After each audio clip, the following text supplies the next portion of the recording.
Hey guys, இன்றைக்கி வந்து என்ன இன்ஃபர்மேஷன் தெரிஞ்சுக்க போகிறோன்னு பார்த்தீங்கன்னா வச்சுக்கோங்களேன், உங்களுடைய மொபைல் நம்பரை வந்து யாராவது அன்னோன் பர்சன் வந்து ட்ராக் பண்ணியிருக்காங்களா, அப்படிலாம் வந்து ட்ராக் பண்ண நம்பரை வந்து எப்படி நம்ம பார்க்கலாம், அதை வந்து நம்ம எப்படி பிளாக் பண்ணலாம் தான் தெரிஞ்சுக்க போகிறோம். மொபைலில் வந்து செட்டிங்ஸ் ஓப்பன் பண்ணிக்கோங்க. ஓப்பன் பண்ணிட்டு கூகுள்னு இருக்குல்ல, அதை வந்து ஓப்பன் பண்ணிக்கோங்க. ஓப்பன் பண்ணிங்கன்னா ஆல் சர்வீசஸ்ன்னு சொல்லிட்டு ஒரு ஆப்ஷன் வரும்.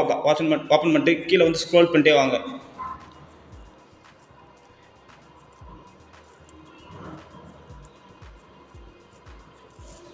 ஸ்க்ரோல் பண்ணிட்டு வந்தீங்கன்னா டெப்ட் ப்ரொடெக்ஷன் கீழே வந்து பார்த்தீங்கன்னா அன்னோன் ட்ராக்கர் அலர்ட்ஸ்னு ஒரு ஆப்ஷன் இருக்கும். அந்த ஆப்ஷன் வந்து ப்ரெஸ் பண்ணிக்கோங்க. ப்ரெஸ் பண்ணிட்டு வந்து ஸ்க்ரோல் பண்ணிட்டே வந்தீங்கன்னா இப்போ இது இருக்கும் அலோ ட்ராக்ஸ்னு அலோ அலர்ட்ஸ்னு இருக்குல்ல, அதை வந்து டிசேபிள் பண்ணிக்கோங்க. டிசேபிள் பண்ணிங்கன்னா உங்கள் ஃபோன் நம்பர் இருந்தாலும் சரி, இல்லை உங்கள் ப்ளூடூத் கனெக்ஷன் இருந்தாலும் சரி, உங்களுடைய கூகுள் லொக்கேஷன் இருந்தாலும் சரி, எதுவுமே ஷேர் ஆகுது. இது வந்து பார்த்தீங்கன்னா கண்டினியூவாக டிசேபிள் பண்ணிட்டீங்கன்னா உங்கள் ஃபோன் வந்து செக்யூர்டாக இருக்கும். வந்து பாருங்கள், location recruit, Bluetooth recruit, manual scan கொடுத்துருக்கோம். இதெல்லாம் வந்து டிசேபிள் பண்ணியிருக்கேன். டிசேபிள் பண்ணிங்கன்னா உங்கள் ஃபோன் வந்து உங்கள் மொபைல் வந்து ட்ராக் பண்ணாமல் ஈஸியாக செக்யூர்டாக யூஸ் பண்ணிக்கலாம்.